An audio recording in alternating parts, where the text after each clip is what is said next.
Next up, we got a young brother representing True Life. His name is Rodney Shakur, and he will be performing a spoken word piece called Amen. He's also an Oakland native. All right. East Coast, no fine. Thank you, guys. Thank you. How y'all feeling tonight? All right. It's evening, excuse me. All right, I hope y'all enjoy this. Rodney Shakur, by the way, True Life, excuse me. Reaching for the stars until heaven accept me home. Life that I live today is one that I live alone. The passion in every heart, the fire beneath the calm. Elephants in the room, please sit the fuck down. Contemplate a statement that patience in the awaken is what takes us to a place where truly God knew men. Not forsaken to a place where ain't much God in them.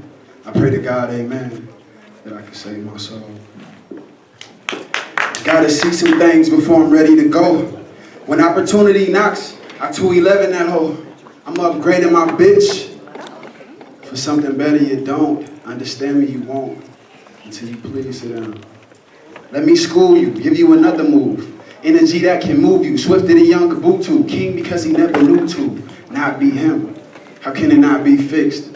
Until your young die young, they can't tell me shit.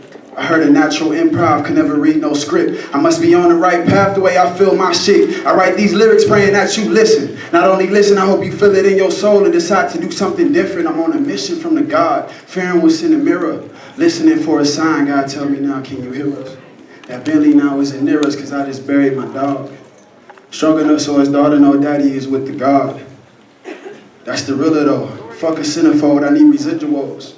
Pussy pop, but when that girl stop, the money still go. And she'll go before she love me. Before she fall in love with you, man. But one love to the one that's really loving her, man. Have a joint role for me as I make sure that we all living in the effing lap of luxury.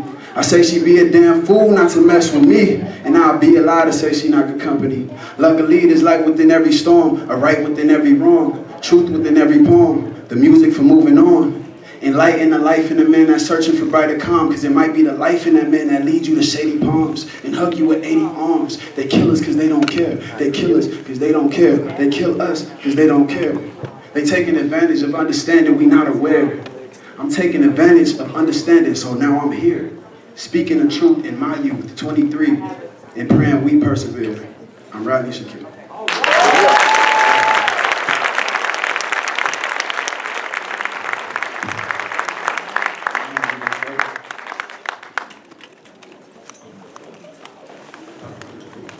One more time. So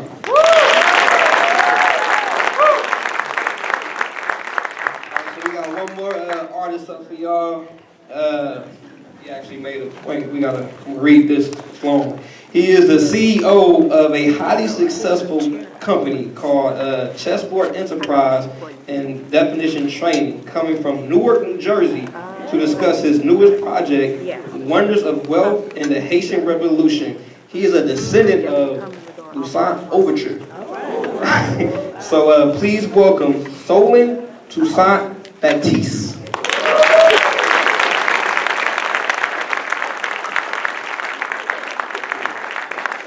Good evening. I'd first like to give a special shout out to the Black Repertory Group, and then also my brother Dr. Umar for giving me this opportunity to talk with y'all today. So I wanted to talk to you guys about financial literacy. So many of us don't get that kind of education. You go to school and they give you the quadratic formula. I don't think they're using that in your adulthood. Pythagorean theorem, no. Then you go to social studies class and they tell you to recite a poem like this. In 1492, Christopher Columbus sailed the ocean blue. Right. But what was Christopher Columbus to you? So you're reading these history books and there's no mention of General Toussaint Louverture. There's no mention of General Jean-Jacques Dessalines. There's no mention of Marcus Messiah Garvey. There's no mention of Madam C.J. Walker. Very little mention of Sojourner Truth. It's like they skip 100 years and they just tell us about Rosa Parks and Martin Luther King. But what I say we do as far as immediately with imperativeness is we get on board with this secondary education. And that's our duty at night to teach our kids who they are.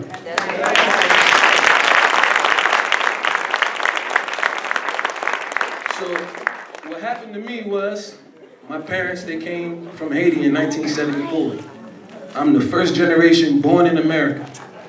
Everyone in my immediate family was all born in Haiti.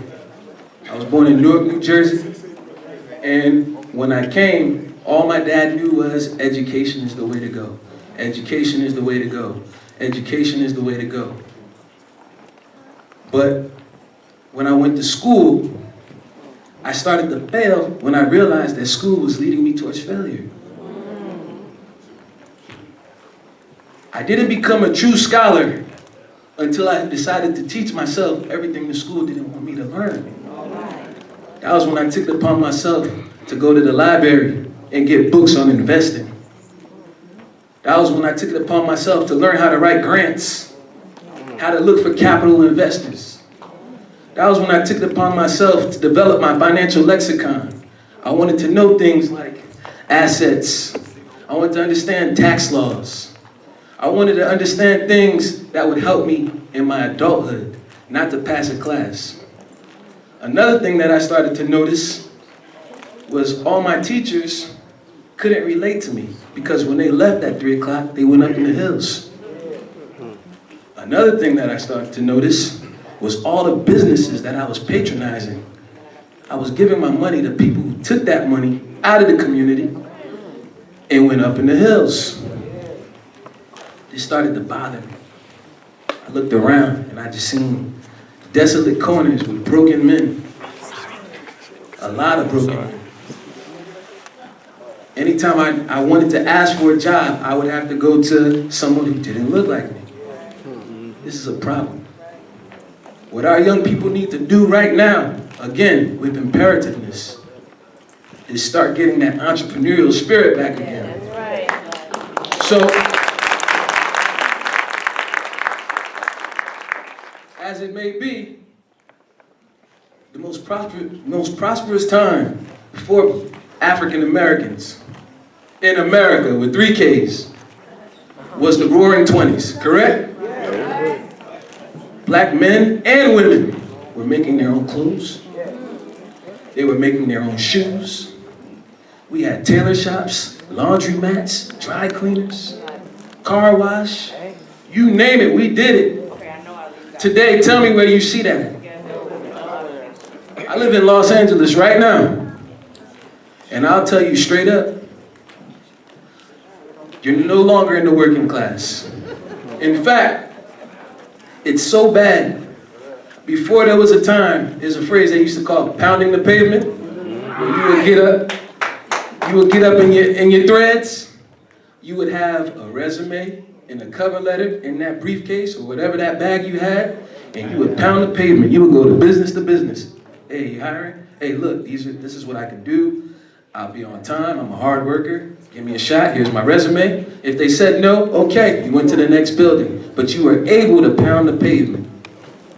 Today, you cannot do that, because when you go to that building, instead of that person who's not gonna hire you, she's just gonna point to a sign that's gonna say, www.wedon'thirenegroes.com. So again, we need to take it upon ourselves to develop our financial lexicon and start creating businesses for ourselves. That way we have leverage. Leverage is a part of wealth.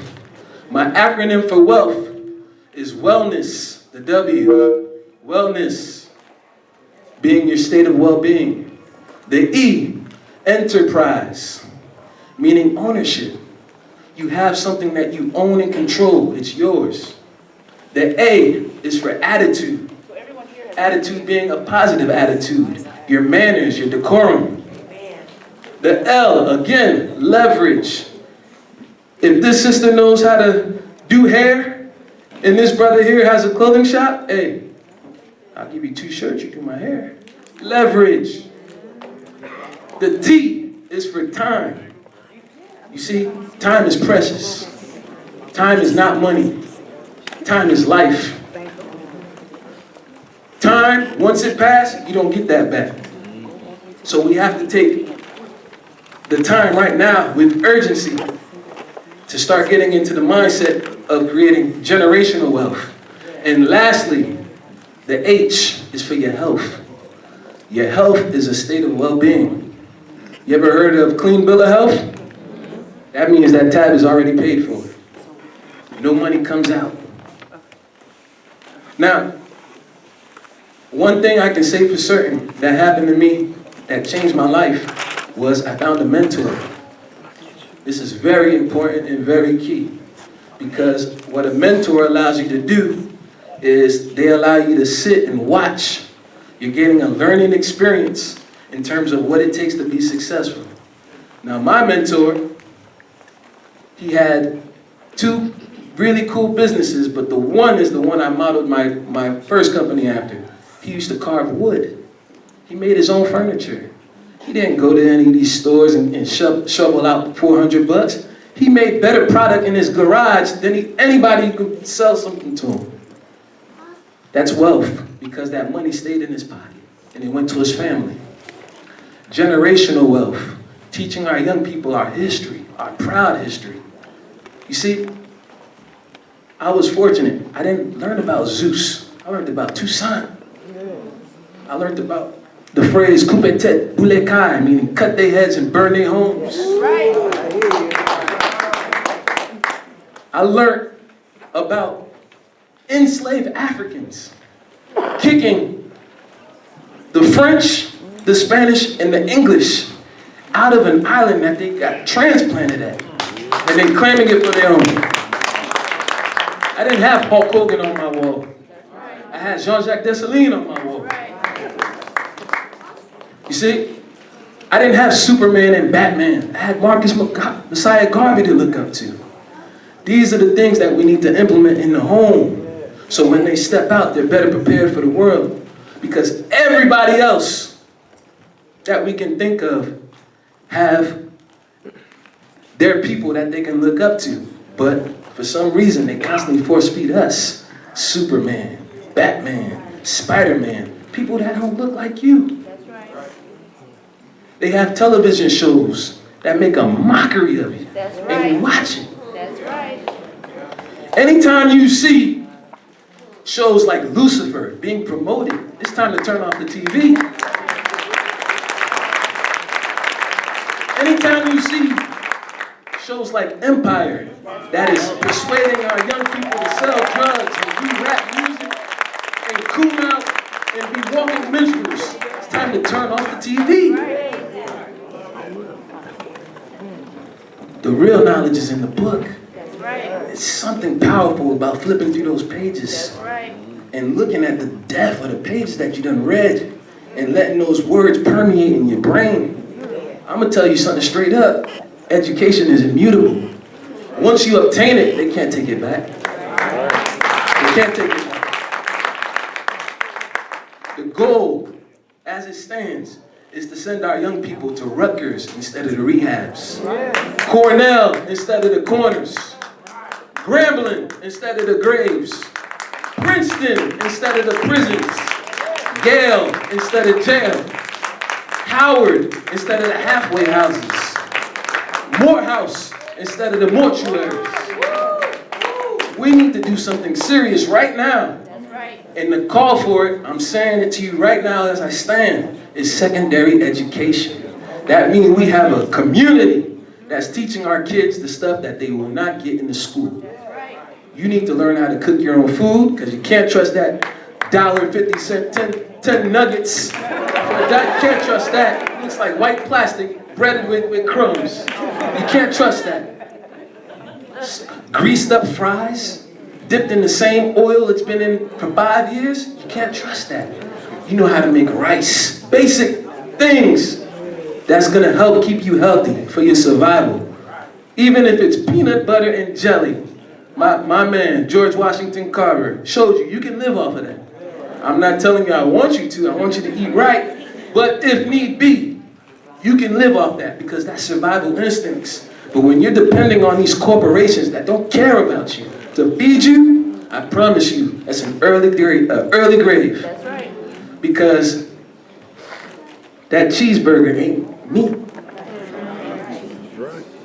Them chicken wings ain't chicken. You're eating garbage, period. And because I made a decision to treat my body like a temple, I started to put the right nutrients in it. I started to drink water. I started to work out. I started to cook my own food with grapeseed oil. I didn't know about grapeseed oil when I was a child. I didn't know about the different kind of cooking products that you can use that are healthy for you. All I knew was I wanted a burger and fries. But I'm gonna tell you, that catches up to you when you're 30. It catches up to you when you're 40. And when you have to go to the hospital and the doctor gives you the bill and you owe $5,000 for one visit. An ounce of preparation is better than a pound of cure. That's right.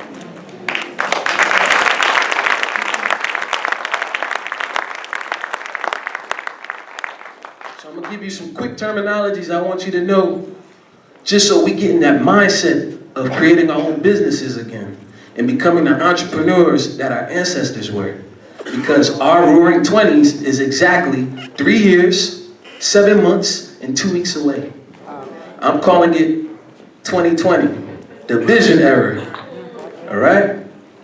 So we're gonna start learning how to do business plans, mission statements, company background, product description, marketing plans, competitor analysis, SWOT analysis. SWOT stands for your strengths, your weaknesses, your obstacles, and your threats.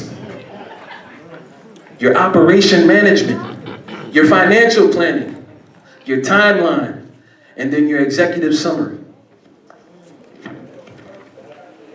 See, how I have it designed in my own head is Monday nights, financial literacy.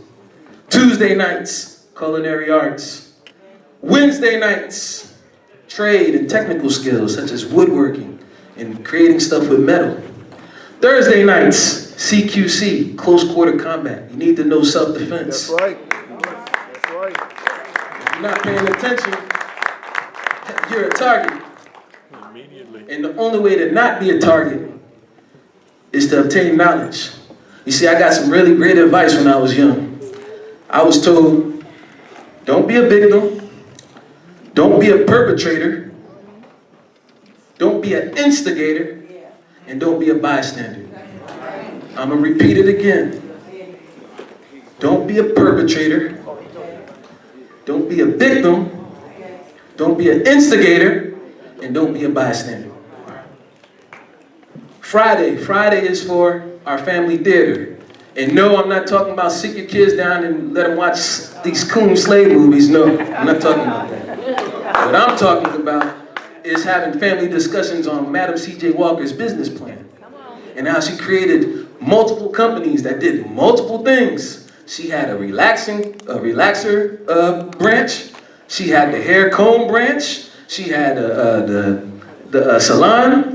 She had a whole bunch of things that was generating money. This is why she was the first black millionaire in America. Now, let's understand the difference between good debt and bad debt.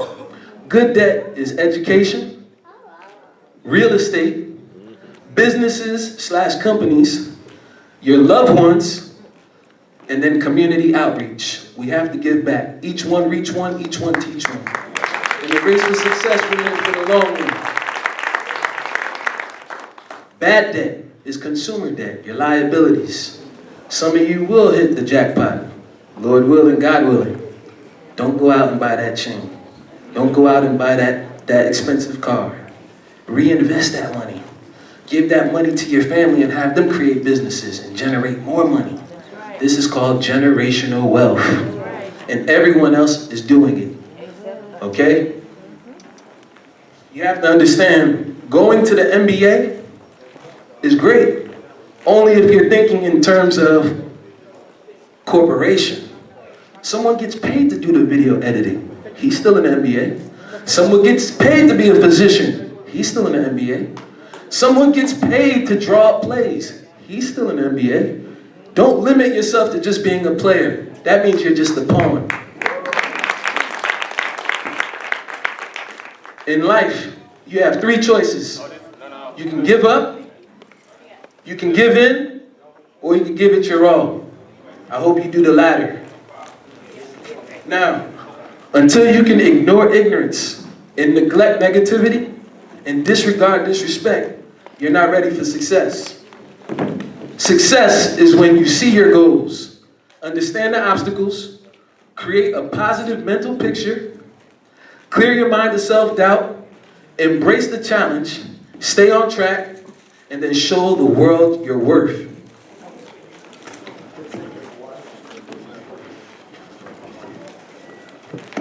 Now, I'd like to close out, and then I'm going to only perform 3 of my songs for y'all, and then the good brother Dr. Umar is going to take the stage.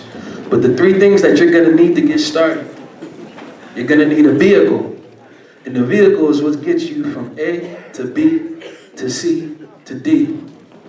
The next thing you're going to need is gas. Gas is your fuel, your burning desire to succeed. And then lastly, you're going to need GPS. And that's your direction. It's going to give you your best course. Now, the reason why business ownership is so imperative is because no job is secure. I do hope you understand that right now, there's a young 13-year-old in Silicon Valley who's creating an app who's making thousands, if not millions, at 13 years old. There are young babies right now being born with iPads in their crib. So, technology is creating more billionaires, but consequently, it's also creating more prisons. Now, if we look at history, who goes to prison and who gets the billions? We're going to offset that by developing a financial lexicon tonight. So, I wanted to say, I would love to further elaborate more financial lexicon with you guys. You guys have been great, but to keep time constraints short and also let Dr. Umar kill y'all with the word, I'm going to just perform my songs and then I'm out of here.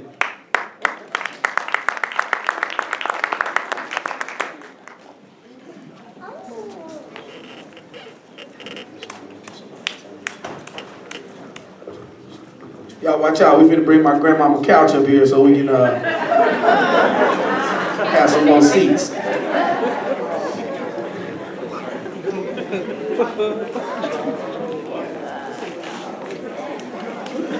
Welcome to the Black Repertory Theater. Yes, sir. I need everybody to do something. If you have a seat available, take your purses off your seat and let some people sit down. How many seats? Can I get some help? How many seats? We're going to get the ladies seated first. Yeah, hit the lights. House lights.